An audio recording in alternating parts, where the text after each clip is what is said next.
Shalom, salam sejahtera untuk kita semuanya, saudara-saudara dimanapun Anda berada. Dari studio Voice of Seven, East Java Conference, Jalan Tanjung Anom nomor 7, Surabaya. Ya, bekerja sama dengan Departemen Sekolah Sahabat Conference Jawa Kawasan Timur, kita akan mempelajari, kita akan berdiskusi dari pelajaran Sekolah Sahabat. Saat ini kita telah tiba di pelajaran yang ke-8 dengan judul Dalam Mazmur bagian yang pertama. Tentu saya tidak sendiri, ada beberapa sahabat-sahabat saya yang akan menjadi narasumber atau panelis. Narasumber yang pertama adalah sahabat saya, Pendeta Muda Andri Setiopuji, Gembala Jemaat Ebenezer Kediri. Silakan memberikan respon untuk Pak Pendeta. Salam permisa dimanapun Anda berada, kiranya sehat selalu semuanya. Amin, terima kasih. Berikutnya sahabat saya untuk narasumber yang kedua adalah Pendeta Daniel, Gembala Jemaat Dieng. Apa kabarnya Pak Pendeta? Puji Tuhan, Pak Pendeta. Shalom semuanya, Bapak Ibu. Semoga semua sehat. Terima kasih untuk Pak Pendeta Daniel.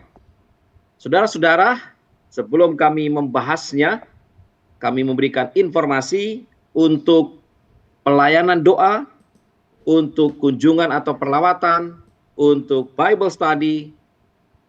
Silakan untuk menghubungi di call center kami di nomor 0857 00 994 007. Silakan mencatat, ada di layar kaca Anda. Baik, Bapak Ibu, saudara-saudara yang dikasih Tuhan, kita akan memulai, namun sebelumnya kita akan tunduk kepala, kita akan berdoa. Hamba Tuhan Pendeta Andri Setiopuji akan memimpin kita di dalam doa. Silakan Pak Pendeta. Mari kita berdoa. Bapa di surga, kami datang padamu di saat ini. Kami mengakui kami orang berdosa, membutuhkan pertolongan Tuhan, yaitu kuasa Roh Kudus di dalam pembahasan Sekolah Sahabat ini.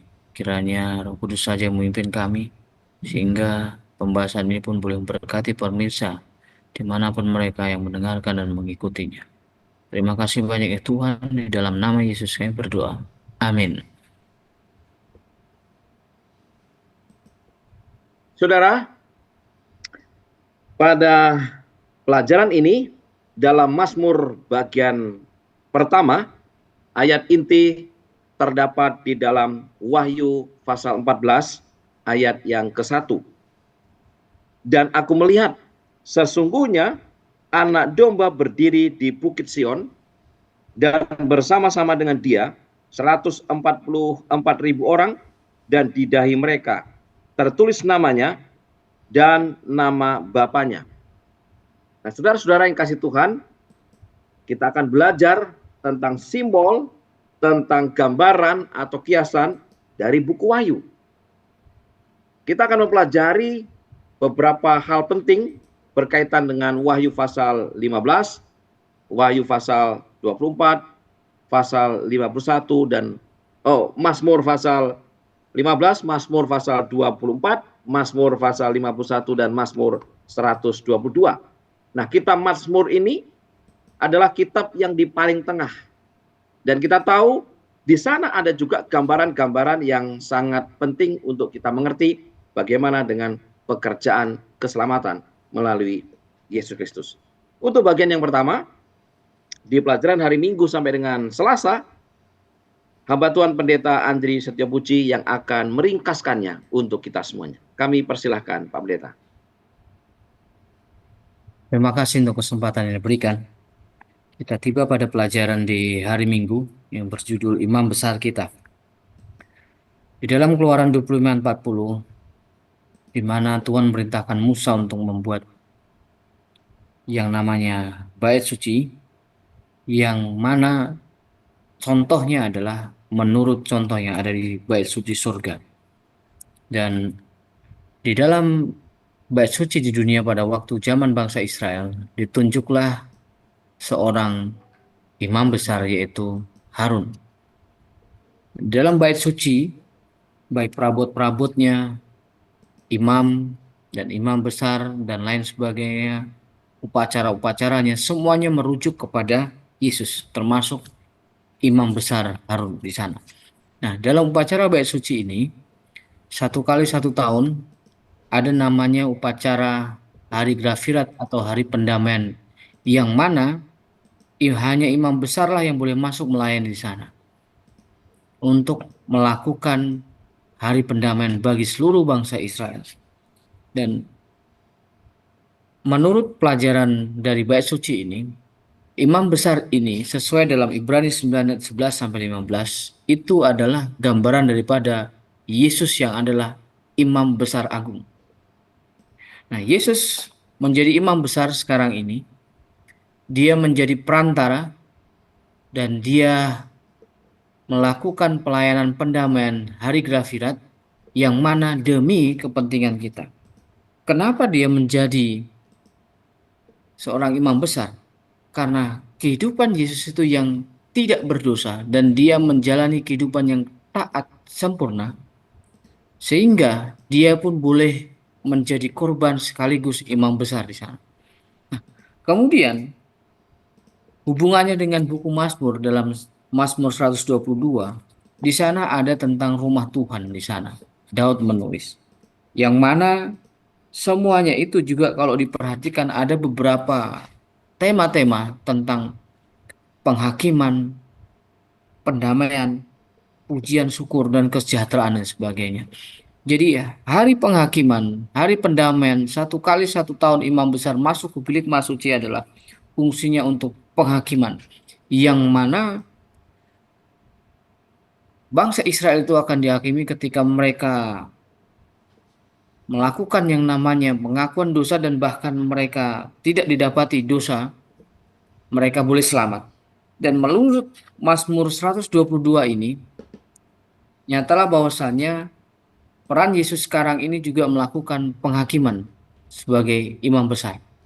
Namun, selain daripada penghakiman, Yesus juga sebagai juru syafaat, yang mana pelayanannya demi keselamatan kita manusia. Kita beranjak di pelajaran hari Senin yang berjudul Gunung Sion. Kalau kita baca dalam Wahyu 14, khususnya di ayat tema tadi, yang mana di sana ada umat Allah yang berdiri di Gunung Sion. Gunung Sion itu menurut pelajaran sekolah sahabat ini terletak tepat di sebelah barat kota tua Yerusalem saat ini dan dianggap jadi tempat kedudukan takhta Allah. Yang mana bukit bait suci yang terletak di Gunung Moria juga disebut Gunung Sion. Jadi, kalau melihat di dalam Wahyu 14 ini, ada orang atau umat Allah yang berdiri di Gunung Sion, yaitu adalah mereka yang ada namanya di dahi, yaitu nama anak domba dan nama Bapa. Tapi kalau kita kembali kepada buku Mazmur, di dalam Mazmur 15 dan Mazmur 24, di sana ada satu kalimat yang mana siapa yang boleh diam di gunungmu yang kudus? Siapa yang boleh tinggal di gunungmu yang kudus? Nah, ini dijawab di dalam Wahyu 14 ayat 1 sampai 5, yang mana orang yang diizinkan tinggal diam di gunung yang kudus Tuhan itu adalah orang-orang yang tidak memiliki dosa atau cacat celah, yang bersih tangannya, bersih hatinya.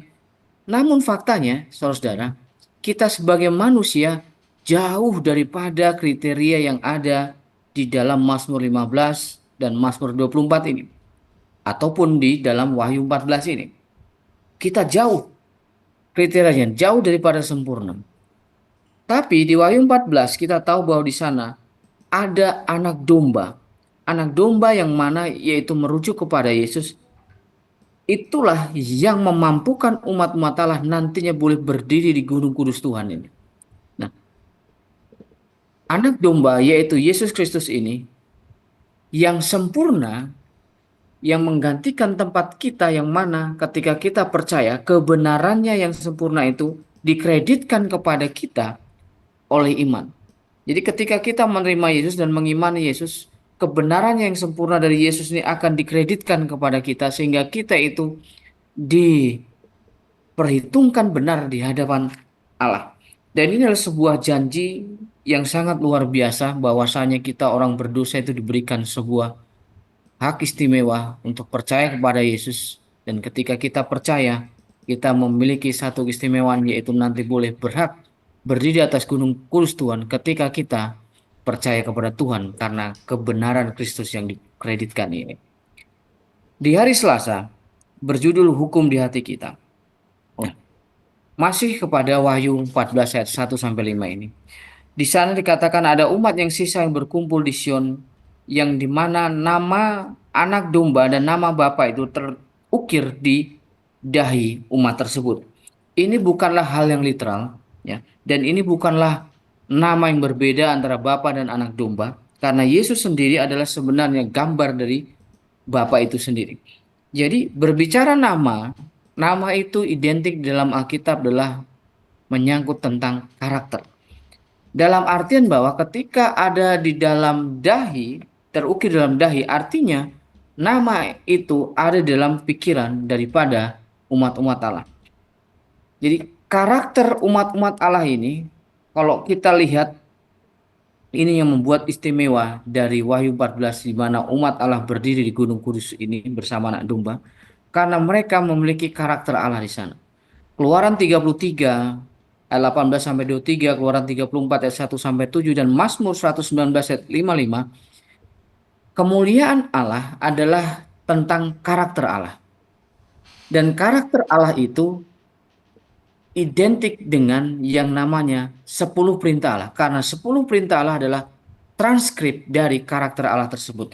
Jadi umat Allah yang berdiri di Gunung Sion bersama dengan yang namanya menang bersama dengan anak domba, yang mana di dalam dahinya terukir nama anak domba dan nama Bapa, itu adalah orang-orang yang sebenarnya di dalam kehidupannya beriman kepada Yesus yang dinyatakan melalui ketaatan kepada 10 perintah Tuhan.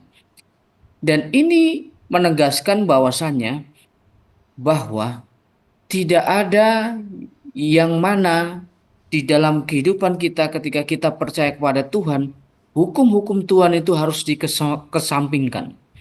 Dan hukum Tuhan itu harus tertulis di hati kita menurut Ibrani 10 ayat 16 dan 17. Kenapa maksudnya tertulis dalam hati kita? Maksudnya adalah hukum itu dihidupkan melalui ketaatan kita karena kita percaya kepada Yesus. Jadi saudara-saudaraku, kita perlu yang namanya beriman kepada Yesus karena ketika kita mengimani kepada Yesus, kebenarannya dikreditkan kepada kita. Namun kebenaran yang dikreditkan ini tidak mengabaikan perintah-perintah Allah, tapi harus dinyatakan di dalam penurutan atau ketaatan kepada 10 perintah Allah, yang mana itu artinya hukum itu tertulis di hati kita. Mungkin itu yang bisa saya sampaikan. Terima kasih. Terima kasih pendeta. Di akhir nanti saya akan memberikan kesempatan untuk closing statement bagi pendeta. Baik, sangat menarik sekali di dalam kita mempelajari kitab Mazmur ini. Ya, ternyata Mazmur ini bukan saja sebuah kitab atau sebuah buku yang menceritakan tentang puisi, tentang pengalaman hidup, bagaimana kita berjuang dalam hidup ini. Tetapi kita juga melihat bagaimana rencana keselamatan itu dinyatakan di sana. Ada simbol-simbol yang sangat menarik dan kalau kita pelajari peran daripada Allah kita, pencipta kita, Yesus Kristus ada disampaikan di sana.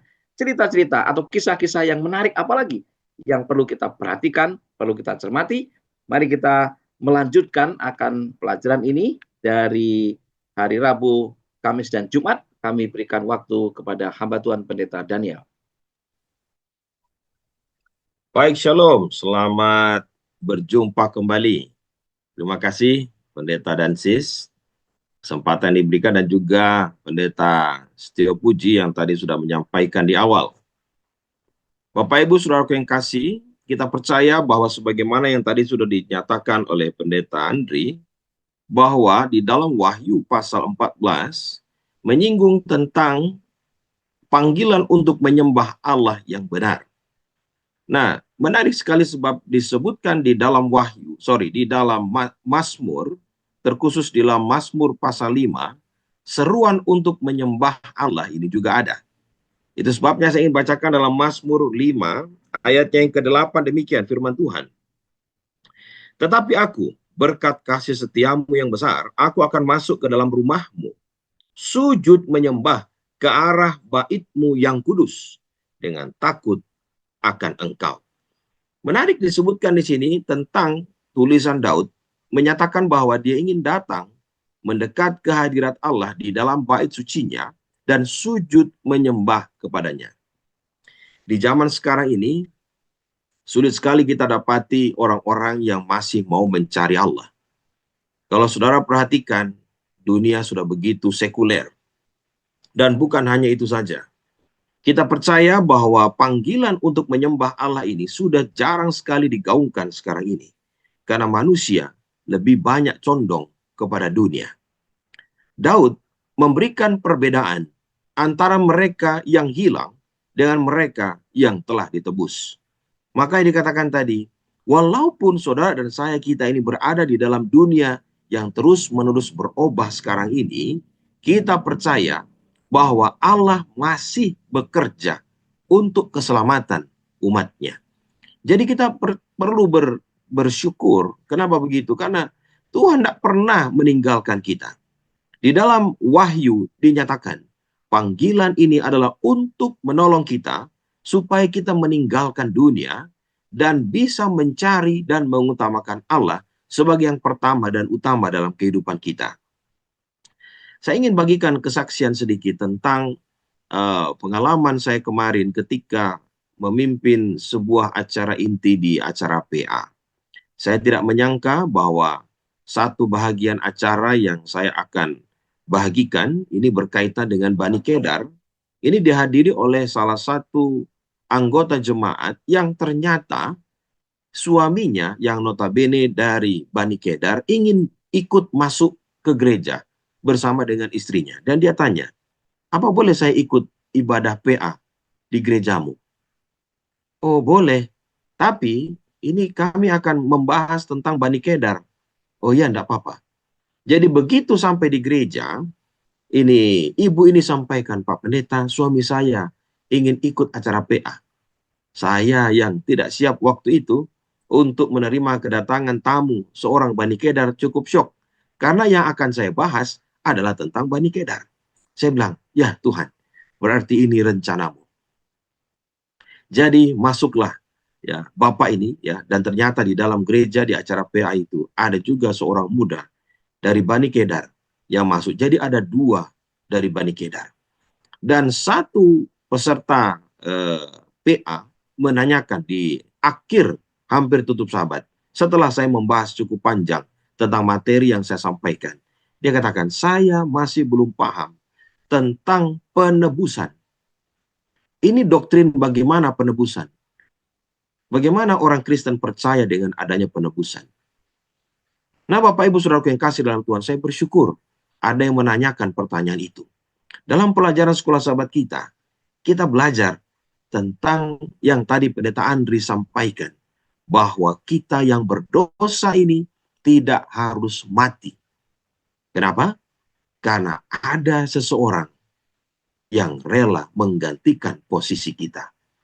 Nah, itulah yang makanya dikatakan oleh pemazmur tadi, bahwa dia rindu untuk datang sujud menyembah kehadirat Allah adalah untuk memuliakan namanya.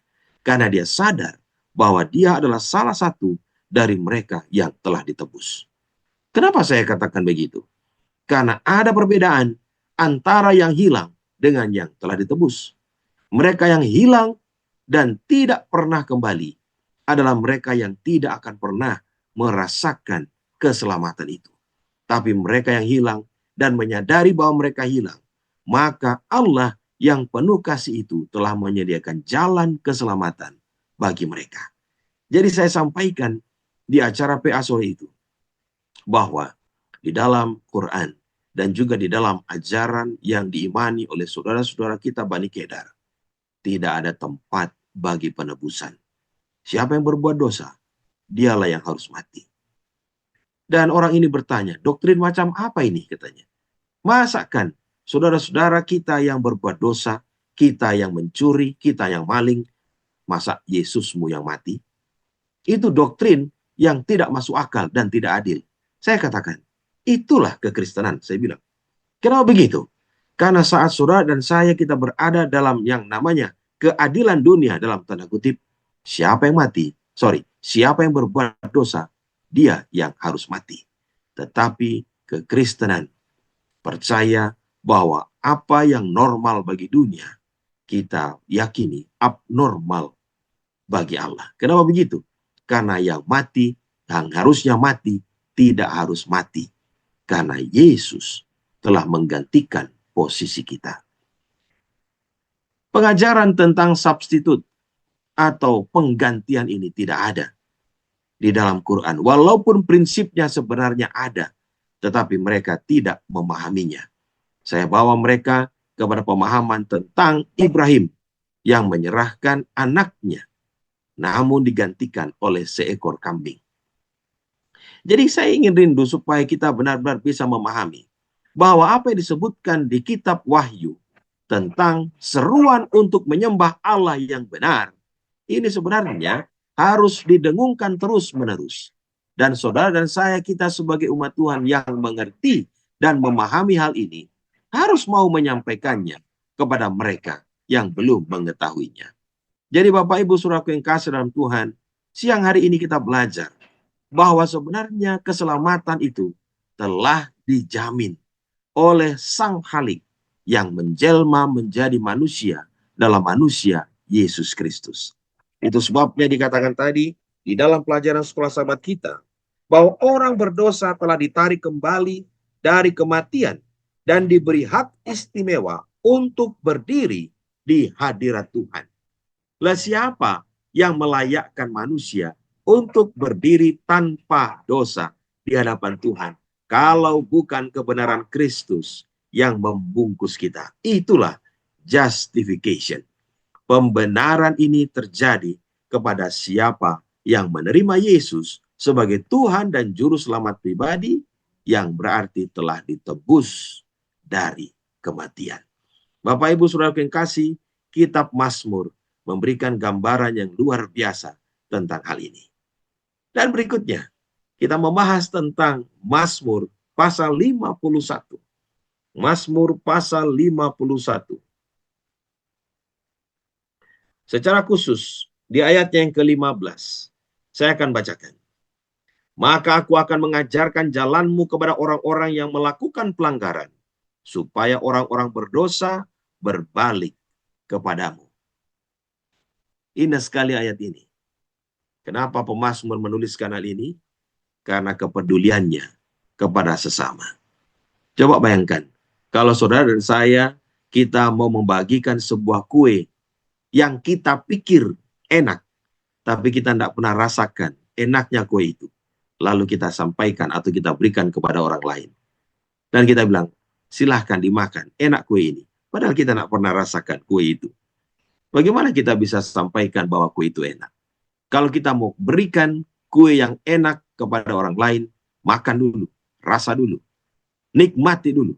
Baru kita bisa rekomendasikan kepada teman kita, ini enak. Demikian juga dengan kebenaran firman Tuhan. Kalau kita tidak pernah merasakan nikmatnya berjalan bersama dengan Tuhan, kita juga tidak akan terpanggil untuk memberikan pekabaran kebenaran ini kepada mereka yang telah jatuh. Di sekitar kita banyak sekali orang-orang yang begini. Beberapa minggu yang lalu ketika saya memakamkan salah satu dari simpatisan gereja kami, ini orang sudah 8 tahun berada di gereja, di tempat kami, tapi belum mau dibaptis. Ya, ada banyak sekali alasannya. Ya, saya tidak memaksakan. Bolak-balik saya tanyakan, mari Pak, kita belajar. Tapi dia katakan, saya rindu untuk tetap berada di dalam simpatisan saja atau tamu saja Pak Pendeta. Sampai akhirnya dia meninggal. Itu yang buat saya sakit hati betul. Kenapa? Menyesal sekali. Karena dia tidak sempat dibaptiskan. Lalu yang saya syukuri adalah ketika dia meninggal, salah satu dari kolega istrinya atau mungkin bosnya ya, datang dan kami ngobrol, ternyata ateis. Dia orang yang tidak percaya kepada Tuhan. Seorang yang cukup kaya, saya bilang, karena memiliki hotel, memiliki restoran yang cukup megah di Malang. Tapi dia tidak mempercayai adanya Tuhan. Rupanya ada banyak sekali orang-orang yang sekarang ini sudah begitu sekuler, dan mereka berada dalam percaya yang sungguh kepada materi atau uang. Tuhan berfirman, banyak domba-dombaku di kandang yang lain perlu untuk dibawa ke kandang yang sama. Nah, panggilan bagi kita semua, saya percaya bahwa Tuhan memanggil kita untuk selamat, bukan sendirian. Makanya disebutkan di kutipan yang indah di buku Langkah kepada Kristus halaman 134 yang ditulis oleh hambanya yang White, katakan begini. Pada saat seseorang datang kepada Kristus, seketika itu juga di dalam hatinya lahir kerinduan untuk menceritakan kepada orang lain bahwa ia telah menemukan seorang sahabat yang berharga di dalam Yesus. Kebenaran yang menyelamatkan dan menyucikan tidak bisa dia pendam dalam hatinya. Jika kita dibungkus dengan kebenaran Kristus dan dipenuhi oleh sukacita dari Roh-Nya, kita tidak akan dapat berdiam diri. Jika kita telah merasakan dan melihat kebaikan Tuhan, kita akan memiliki sesuatu untuk diceritakan. Seperti ketika Filipus menemukan juru selamat, kita akan mengundang orang lain ke hadiratnya. Luar biasa kutipan ini. Panggilan yang diberikan kepada semua umat Tuhan. Kalau saudara dan saya sudah makan kue itu dan merasakan enaknya, rekomendasikanlah kepada teman-teman saudara. Saya percaya bahwa saudara dan saya, kita semua telah merasakan nikmatnya keselamatan, janji yang diberikan Tuhan Allah itu kepada kita. Panggilan untuk menyembah Allah akan menjadi seruan nyaring yang terakhir yang kita harus kumandangkan. Masih banyak orang-orang di luar sana yang sementara berjalan menuju kebinasaan. Saya berharap siapapun yang mendengar panggilan ini akan menyambut panggilan ini seperti Yesaya menyambut. Ini aku Tuhan, utuslah aku. Terima kasih, Pendeta Daniel. Luar biasa pelajaran kita. Rupa-rupanya rencana keselamatan itu bukan saja kita dapati di satu bagian dari Alkitab kita. Apakah di awal Perjanjian Lama atau di akhir Perjanjian Baru. Tetapi ada di tengah-tengah juga ada. Artinya apa? Alkitab kita ini satu pelajaran yang menarik, yang lengkap. Bahkan di kitab Mazmur kita mendapati rencana keselamatan melalui konsep bait suci yang juga dibahas di sana. Baik, sebagai closing statement untuk pelajaran saat ini, kami berikan waktu untuk Pendeta Andri Setopuji. Silakan Pak Pendeta. Baik, terima kasih. Di buku Mazmur tadi dikatakan bahwa siapa yang boleh diam di gunung yang kudus adalah mereka yang mana disebutkan dalam Wahyu 14, yaitu 144.000 orang. Yang di dahi mereka tertulis nama anak domba dan nama bapaknya. Ini tuntutan yang begitu besar dan kita tidak mungkin bisa mencapainya. Namun ingat bahwa Yesus imam besar kita, yang mana Yesus datang ke dunia kita ini untuk membawa kuasa ilahi kepada manusia, supaya melalui kasih karunia-Nya kita diubahkan menurut gambar dan rupanya. Dan ketika hati kita menaati Allah, ketika usaha dilakukan untuk mencapai tujuan ini, Yesus menerima karakter dan usaha ini sebagai pelayanan terbaik manusia. Dan dia menebus kekurangan kita. Nah, ini saya kutip dari buku Sign of the Times dari Ellen White 16 Juni 1890. Ini adalah sebuah janji yang indah. Meskipun kita tidak mampu, tapi imam besar kita, Yesus, akan memampukan melalui kasih karunia.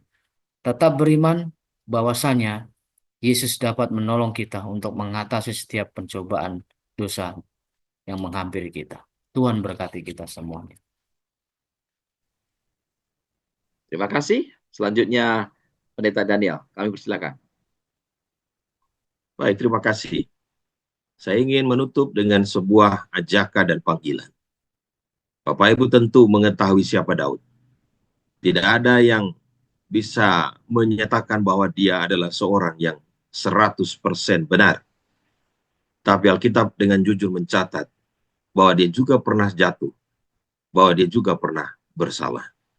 Di sini memberikan gambaran kepada kita bahwa siapapun kita di hadapan Allah, kita masih boleh digunakan, asalkan kita mau merendahkan diri dan mau Tuhan gunakan.